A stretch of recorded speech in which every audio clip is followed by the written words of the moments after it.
और कादिर शाहीन ने देखे ना कि अपने पॉडकास्ट में कितनी खूबसूरत गुफ्तगू की है, अपनी फैमिली का सारा बताया, किस तरह से मेरे फादर जो हैं वो मतलब हमने पाकिस्तान के लिए किस तरह से सर्व किया है, फिर मेरे भाई हैं उन्होंने मुझे किस तरह से ट्रेंड किया है। तो देखिए कि जज्बात जुड़े होते हैं और जब आप ऐसी गुफ्तगू करते हैं तो आपको बार बार एहसास होता है कि मैंने अपने मुल्क के लिए खेलना है, कि मेरा क्या बैकग्राउंड है। तो देखिए अच्छी बात है। अच्छा वैसे ये है कि शाहीन की अगर बात की जाए तो देखिए शाहीन जो है उनको 2 साल लगे हैं फ़िट होने में, तो हम कैसे कह सकते हैं कि हारिस रऊफ़ बिल्कुल फ़िट हैं, इरफान बिल्कुल फ़िट हैं? नहीं, हारिस रऊफ़ की बेसिकली उस टाइप की इंजरी नहीं थी। इंजरी की नौयत का शोल्डर डिसलोकेट हुआ था, जो कि अब उनकी बाकायदा तौर पर डॉक्टर्स ने और फिजियो ने उनको इजाज़त दी है खेलने की। ऐसे नहीं होता कि किसी प्लेयर को ये बार बार एहसानुल्लाह वाला वाक़या नहीं होता कि आप सर्जरी कराओ, फिर इधर से कराओ चेकअप, उधर से कराओ डॉक्टर सुहेल जैसे करते रहे पाकिस्तान क्रिकेट बोर्ड में, खाना ख़राब। ऐसे नहीं होता। आप ये देखिए, शाहीन जो आया इंजरी के बाद उसको टाइम लगा, उसके दिल में एक डर बैठ चुका था कि वो तेज़ भागेगा, उसका रिदम नहीं था। आपने दोबारा जब वो इंजरी से आया था एशिया कप में देखा, बाकी जगहों पे देखा, उससे पहले सीरीज़ में देखा, वो उसका रिदम स्लो था, उसकी स्पीड स्लो थी। अब उसके ज़हन में से ये दिलो दिमाग में से डर ख़त्म हो चुका है। बिल्कुल ठीक है, वो डर ख़त्म हुआ तो उसकी स्पीड भी आ गई, उसकी परफॉर्मेंस भी आ गई, उसका स्विंग भी आ गया। ऐसे ही है हारिस रऊफ़। मैं इधर हमने कैंप देखा था कज़ाफ़ी स्टेडियम में जाने से पहले आयरलैंड, तो जो 3 दिन का उनका कैंप लगा था उसमें हारिस रऊफ़ बॉलिंग कर रहा था और तेज़ बॉलिंग कर रहा था, अच्छे रिदम के साथ कर रहा था। प्लेयर का तब पता लग जाता है जब वो प्रैक्टिस में बॉलिंग करता है, वरना हमारे प्लेयर जो हैं वो प्रैक्टिस में स्लो बॉल्स फेंकते हैं, जान नहीं लगानी, ये ना हो जाए और बैक स्पेज़म। यानी आप इस चीज़ के आई विटनेस हैं कि हारिस रऊफ़ बिल्कुल ठीक है। मैंने देखा है उसे, मैंने देखा है, वो परफॉर्मेंस देगा इंशाल्लाह ताला, वो शामिल भी होगा टीम में, वो परफॉर्मेंस भी देगा और वो तेज़ बॉलिंग भी करेगा। वो पहले से ज़्यादा तेज़ कर रहा है मुझे जहाँ तक दिखाई दी है। इसका मतलब एक खुदा न खास्ता मतलब इंजरी हो भी जाए तो वो परफॉर्मेंस बेहतर ही लेकर आती है। देखिए ये इंजरीज जो है वो किसी के हाथ में नहीं है। ये आपको भागते हुए चलते हुए किसी टाइम भी आपको हो सकती है। आपको बैक स्पैज़म किसी टाइम भी खिंचाव हो सकता है। आपको ये लिखा थोड़ी होता है कि मुझे इंजरी होने लगी, वरना प्लेयर जो है वो कुछ करे ही ना। तो इसलिए वो सेहतयाब हो चुका है और मुकम्मल फिट है। मुझे सिर्फ रिजर्वेशंस हैं तो वो हैं साइम अयूब पे। मुझे सिर्फ बाबर से अगर कोई गिला या कोई शिकायत या शिकवा है तो वो ये है कि आपने अपने बेंच प्लेयर्स को बाकायदा तौर पर प्रॉपर मौका क्यों नहीं दिया। और अगर मौका नहीं देना तो भाई आगे सारों के सामने कहो कि ये वजूहात हैं। हारिस रऊफ़ फिट है तो मैंने क्यों हारिस रऊफ़ को शामिल नहीं किया। वर्ल्ड कप में शायद आपको बिला वजह मौके दिए, अब्बास अफरीदी को बिला वजह मौके दिए। आपने चेक कर लिए, ठीक है फाइन, अच्छा बॉलर है, वो विकेट लेगा। आपने ये क्यों नहीं बताया कि अब्बास अफरीदी को हम रेस्ट करवा के हारिस रऊफ़ को शामिल कर लेते। ठीक है, आपने साइम अयूब को चांसेस दिए, वेरी गुड। मैं कहता हूँ कि जबरदस्त, मैं इस चीज को अप्रिशिएट करता हूँ कि आपने एज ए कप्तान होने के नाते एक प्लेयर को भरपूर भरोसा दिया। प्लेयर भी तो कुछ करे। प्लेयर वो बहुत अच्छा है, लेकिन मैं आपकी बात से एग्री नहीं करती हूँ। और मैं आपको एक बात बताऊं, मुझे पता नहीं क्यों गट फीलिंग आती है कि वो अगर उसकी वो ओपनिंग आता है वर्ल्ड कप में तो वो टॉप स्कोरर होगा साइम। अगर वो परफॉर्मेंस पहले मैच में देता है, अगर वो नहीं देता तो फिर वो आगे कंटिन्यू नहीं कर सकता, वो उसको प्रेशर को हैंडल नहीं। आप देखिए पहला मैच छोटी टीम के खिलाफ, फिर उसके बाद साथ ही आपने 9 जून को न्यूयॉर्क में इंडिया के खिलाफ खेलना है। उधर से आपका इम्तिहान असल स्टार्ट होना है। और वही है सब कुछ। वर्ल्ड कप पूरा आपका हिसाब जो है वर्ल्ड कप और हिसाब वो एक दिन है 9 जून। एग्जैक्टली, इसमें कोई शक नहीं है। लेकिन कादिर मैं आपकी बात से कहीं किसी हद तक एग्री नहीं करती हूँ, क्योंकि मुझे ऐसा लगता है कि बाबर को सिर्फ कप्तान होने का हक नहीं निभाना। बाबर ने ट्रॉफी जीतनी है, बाबर ने पाकिस्तान के लिए खेलना है, पाकिस्तान जीतेगा और अच्छे की उम्मीद करनी चाहिए। जो आपसे मोहब्बत करते हैं, जो आपको सुनते हैं, वही आपकी मुखालफत भी करते हैं क्योंकि वो आपको सुन रहे हैं। तो it is a part of love. लेकिन देखें हमने देखें वो हो जाती है इस तरह की बात, लेकिन मैंने ना, अगर मेरे पास सारी चीज़ें हैं, मैं वरना लड़की का नाम भी लेता, मेरे अंदर अगर ये गुस्सा होता या मैं जानबूझ के कर रहा होता है, मैं उसका ये भी बताता कि उनके किधर किधर जो है उनकी मुलाकातें हुई। मेरे पास फुटेजेस भी पड़ी हैं, जो वीडियोस हैं वो भी मेरे पास पड़ी हैं। मैं सब कुछ बताता, लेकिन हमारे से चले हम लोग नहीं किसी के पर्सनल डिस्कस करते। हाँ। और ख्याल रखते हैं कि अगर किसी की इज्जत मजरूह हुई है तो हम लोग माजरत चाहते हैं, कोई ऐसा मसला नहीं है। क्यों हम किसी का पर्सनल टारगेट नहीं कर सकते। हम लोग उनकी क्रिकेट पे बात करें, तनकीद करें, वो ठीक है, लेकिन अगर किसी को पर्सनल टारगेट करना है तो वो ब्लैकमेलिंग में आ जाता है, जो कि मैं करता नहीं हूँ, जो मेरी आदत ही नहीं है अल्लाह के हुक्म से। मैं जो भी है वो डंके की चोट पे बोलता हूँ और खुल के बोलता हूँ, मुझे किसी का डर भी नहीं है। तो बहरहाल बात ये है कि वर्ल्ड कप है आगे, पहले उससे इंग्लैंड है।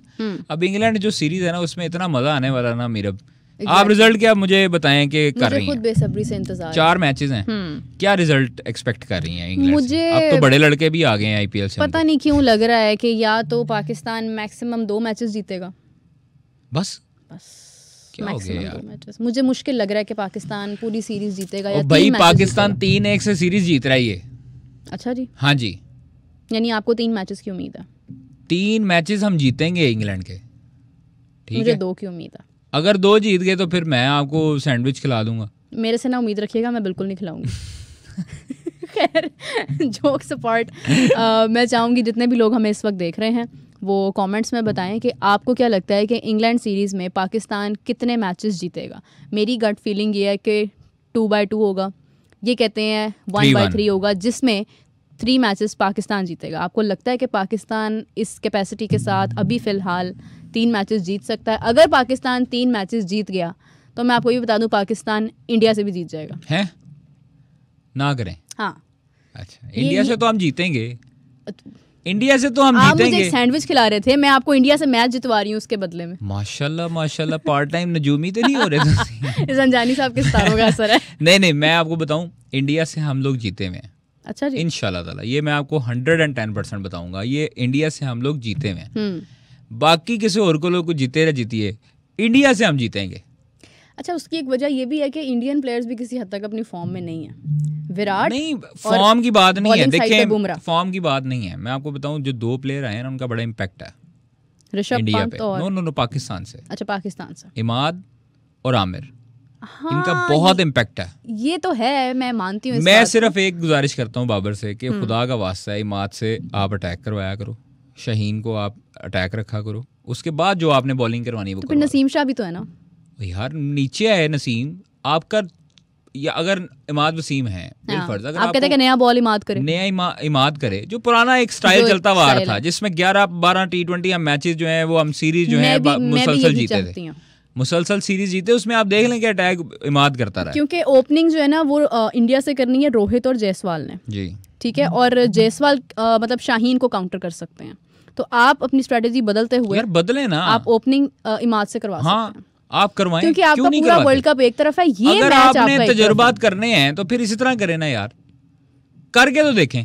किसी की स्ट्रेंथ के से आप 12वें-13वें ओवर में जाके इमाद को करेंगे, उसका क्या फायदा? नहीं, उसका फायदा नहीं है, और किसी की जो स्ट्रेंथ है ना उसी से काम लें। उसको उसकी स्पेशलिटी है कि वो स्किट करता है और वो नए बॉल से ज्यादा तेज अच्छा करता है, और शुरू के ही बंदे आपने आउट करने हैं। ऑब्वियसली 4-5 आउट किए, आपकी गेम में आ गए, आप रिदम में आ गए वापस। आधा मैच तो आपका तब खत्म हो जाएगा, आपके हक में आ जाएगा जब आप विराट को आउट करेंगे, क्योंकि विराट आपके ज़हनी तौर पर आपके ऊपर हावी होगा, हावी होगा, बल्कि होगा, हमेशा है, ये हर टूर्नामेंट में है, हमेशा विराट जो है। हक साहब ने भी बहुत तारीफ की है शाहीन की, उन्होंने कहा कि उसका जो एक इम्पैक्ट है ना वो है पाकिस्तान के ऊपर। सर शाहीन जो है वो देखें, शाहीन मैं समझता विराट की अच्छा, मैं आपको एक बात बताऊं, आमिर जो है ना वो आप लोगों को लग रहा होगा कि ऑफ कलर है, इसकी परफॉर्मेंस नहीं है।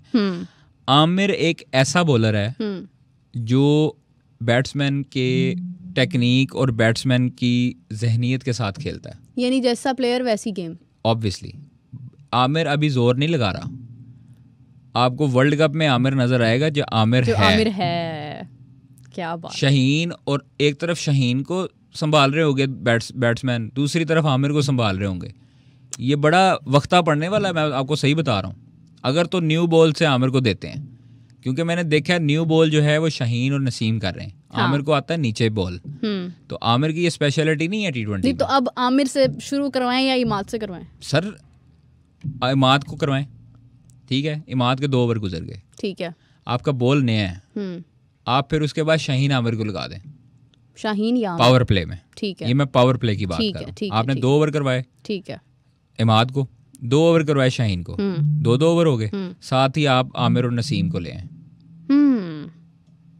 ठीक है, या आप इमाद और नसीम से करवाएं और आमिर और शाहीन दोनों एक ही क्लास के बॉलर हैं, दोनों ही वक्त डाली रखें पावर प्ले। क्या बात है, क्या बात है। तो सुन के जो है ना वो एक विनिंग, हाँ सही बात है, आपके पास इतनी चॉइस है, आपके पास पहले चॉइसेस नहीं थी, फास्ट बॉलिंग में आपके पास चॉइसेस नहीं थी ये तजर्बे करने के, अब आपके पास बहुत चॉइसेस हैं। आप शदाब है, आपके पास इमाद है, आपके पास इब्रार है, आपके पास सलमान अली आ गए, आपके पास साइम अयूब है, मोहम्मद आमिर है, नसीम शाह है, आप गिने कितने आपके पास नहीं। तो पीछे जो हमारे पास जो बैटिंग ऑर्डर में जो प्लेयर्स हैं उनकी भी तो बात करें ना, उनका क्या करें, क्योंकि फिर इस लिहाज से तो इंडिया के पास भी बॉलर्स बहुत स्ट्रांग हैं। आप देखें अपनी बैटिंग देख लें, साइम अयूब रिजवान, बाबर फखर, 4 मेन प्लेयर, आपके पास 4 ओपनर, फिर उसके बाद आप नीचे आए इफ्तिखार अहमद, आजम खान, फिर उसके बाद आप इमाद वसीम, शदाब खान, बैटिंग लाइनअप है आपके पास। लोगों से एक्सपेक्टेशंस बहुत ज्यादा हैं इस दफा। आजम खान और इफ्तिखार अहमद नहीं बिल्कुल नहीं, एक फखर से और दूसरी रिजवान से। रिजवान तो देखे ना, वो तो हमेशा परफॉर्मेंस करता है, एक्सपेक्टेशन उससे लगानी चाहिए जो, मतलब मुझे ऐसा लगता है कि ये दोनों जो बंदे, हाँ मुझे लगता है गब्बर भी मारेगा और उसके साथ नीचे जो है वो आजम खान अगर खेलता है तो वो अब उसका बैट चल जाए। इंडिया के मैच में आजम खान परफॉर्म नहीं कर पाएगा। मैं कहता हूँ इंडिया के मैच में आजम खान परफॉर्म करे, साइम परफॉर्म करे, ताकि ये लोग हीरो बन जाएं यार। ऐसे यहाँ तक जाने की जरूरत ही क्या है? मैं आपको एक बात बताऊं, इनका मोराल इतना आसमान को छुएगा साइम और आजम का, क्योंकि ये परफॉर्मेंस नहीं ना दे रहे। साइम और आजम जो है वो फिर उसके बाद पकड़े नहीं जाएंगे, मैं आपको बता रहा हूं। लेकिन साइम से फिर आजम तक जाने के लिए हमें अपने बहुत प्लेयर्स जो हैं उनको आउट भी करवाना पड़ेगा। हाँ, तो इसलिए मैं तो चाह रही हूँ कि बस रिजवान और फखर तक की गेम रहे। आप ऊपर का सोच रहे हैं। हाँ, मैं इससे जरा आगे एक कदम आगे सोच रही हूँ। नहीं तो आजम और साइम को ही ओपनिंग करवा देंगे, जाओ यार आज मारो धाड़ो, एक लेफ्टी एक बिल्कुल सही, साथ वाले घर का मैच हो रहा है ना। आजे आप भी आ जाए खेलने, कोई बात नहीं यार। दूसरी तरफ ये तो होगी पाकिस्तान मेंस टीम की, दूसरी तरफ हमारी वुमेन्स टीम, उनका अल्लाह ही भला करे, खुदा की कसम। मैं तो रैंकिंग में नाम नहीं आया उनका, छोड़ें आप, उनका आज दूसरा मैच है इंग्लैंड के साथ। पहला माशाल्लाह हार गई है, पहले उसके बाद वेस्ट इंडीज घर में आके हरा के गई है हमें वनडे और T20, ठीक है। अच्छा, उसमें भी ना मैं आपको एक खबर दूं, उसमें जो है ना ग्रुपिंग है।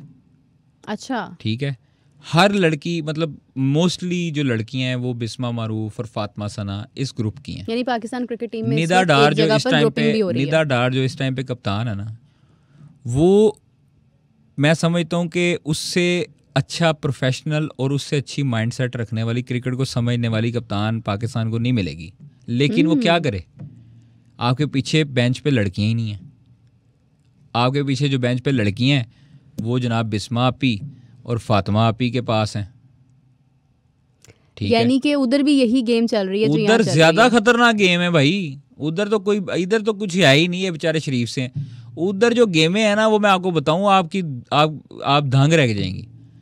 जो पाकिस्तान टीम के जो हेड कोच थे, ये अभी वुमेन टीम के, जिनको बगैर सीरीज मिले ज़का अशरफ दौर में रवाना कर दिया था, नजम सेठी उनको लाए थे। उन्होंने, आप इमेजिन कर सकती हैं, मैं आपको खबर दे रहा हूँ, उन्होंने यहाँ तक कायद सलमान नसीर को अपनी CV भेजी है। अभी हेड कोच नहीं है, चेयरमैन पाकिस्तान क्रिकेट बोर्ड जो है, उन्होंने कहा था मोहसिन नकवी साहब ने कि हेड कोच हम तलाश कर रहे हैं। अभी मोहतशिम रशीद हैं, वो जो कि अबूरी हेड कोच हैं, जो कि पाकिस्तान वुमेन टीम के साथ अजलों से काम कर रहे हैं, लिखे गए हैं पाकिस्तान वुमेन टीम के साथ कि ये इनका सब कुछ यही है। फेविकॉल लग गई। हाँ जी, फेविकॉल लग गई है। और लड़कियां इतना तंग है उनसे, आपकी सोच है, ये मैं ऑनेस्टली बता रहा हूँ, लड़कियां तंग है उनसे कि उनको आता ही कुछ नहीं समझाना। वो डिक्टेटर हैं, मतलब वो डिक्टेटर नहीं है, सॉरी मैं उनको डिक्टेटर कह रहा हूँ। वो जिस तरह उनको कोई मतलब होता है ना खिलौना जिसको साउंड अंदर डालें और वो उसी तरह काम करना है, रोबोट टाइप कर लें, तो वो हैं। उनको जो आती हैं चीज़ें वो कर लेते हैं। लड़कियां कुछ कहती हैं तो वो जो उनकी बातें आगे पहुंचा देते हैं। ट्रांसलेटर भी हैं, आगे उनके बोर्ड में सारी खबरें वो बताते हैं। कुछ प्लेयर्स ऐसी हैं जो जानबूझ के अभी माहौल ख़राब कर रही हैं। एक मतलब निदा डार के साथ उनकी मुखालफत है, तो वो जानबूझ के माहौल क्रिएट कर रही हैं कि वो कप्तानी उससे लेकर और फातिमा सना या किसी और प्लेयर को दी जाए। तो ये बहुत बड़ी लॉबी है, ये बहुत बड़ा काम ख़राब है। चेयरमैन को इस चीज़ पे सोचना चाहिए और इनका एक्शन लेना चाहिए। निदा डार बेचारी मीटिंगों में रहती है, इनको प्लेयरों को एक एक कहती है कि मेरी टीम नहीं है भाई, पाकिस्तान की टीम है, ठीक है। लेकिन नहीं समझता कोई।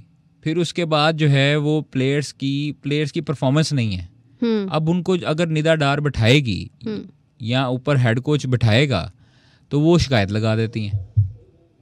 तो ये चीज़ें जो है ना वो हमें देखने को बड़े अफसोस की बात है कादिर, जैसा आपने बताया कि देखिए हमारे मुल्क में, मैं हमेशा से ये कहती हूँ कि सिर्फ मेंस क्रिकेट को इस वक्त सबसे ज़्यादा जो है वो फोकियत हासिल है बाकी तमाम चीज़ों से।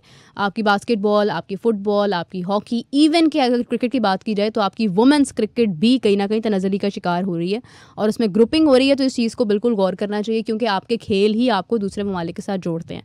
जहाँ मर्द, हमारे मेंस क्रिकेट हमारी इतना अच्छा काम कर रही है कि वो बार बार कह रहे हैं कि हमारी टीम में इत्तेहाद है, तो दूसरी तरफ भी इत्तेहाद की ज़रूरत है, क्योंकि यही एक ऐसा खेल है इस वक्त हमारे मुल्क में जो हमें दूसरे ममालिक के साथ जोड़ा है। कादिर, आपका बहुत शुक्रिया, बहुत इंपॉर्टेंट डिस्कशन थी हमारी आज की, क्योंकि काफ़ी चीज़ें ऐसी थी जिनके बारे में हमें गलत पता चल रहा है स्क्वाड के हवाले से, तो कादिर से बात करनी भी ज़रूरी थी, ज़रा चीज़ें ज़्यादा अच्छी तरह से वेरीफाई हो गई हैं।